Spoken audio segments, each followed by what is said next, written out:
Est-ce que l'islam est la dernière des religions? Alors on dit que l'islam est la dernière des religions, mais en fait le mot islam, ça englobe toutes les charias qu'ont amené tous les prophètes. À partir du premier prophète qui est Adam, notre père, en français on dit Adam, jusqu'au dernier des prophètes, Muhammad sallallahu alayhi wa sallam. D'ailleurs, pendant la prière du vendredi, le imam lit le verset A'udhu billah, bismillah, Inna ad-dina 'indallahi al-islam. Ce qui veut dire, au niveau d'Allah, il n'y a qu'une seule religion, c'est l'islam.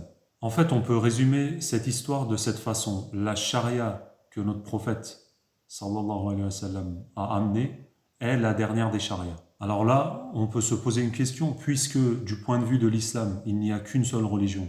Pourquoi on parle de christianisme et de judaïsme comme religion aussi? Alors du point de vue de l'islam, les chrétiens, ce sont ceux qui ont suivi la charia du prophète Isa, Jésus en français, mais ont modifié certains versets de la Bible. Et ils ont modifié certaines règles de la charia du prophète Isa aussi.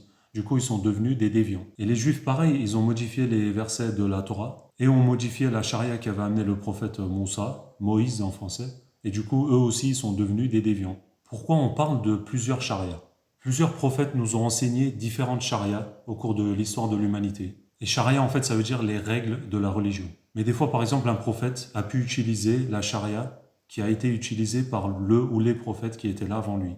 En fait, à chaque fois qu'il y avait un nouveau prophète, il n'y avait pas forcément à chaque fois une nouvelle charia. Et du coup, la charia qu'on connaît aujourd'hui, c'est la dernière des charias de l'islam. Et quand je dis que les prophètes nous ont amené des charias, ils ne les ont pas inventés ces charias. Ils les ont reçus par l'intermédiaire de l'ange Gabriel, et après ils nous les ont enseignés.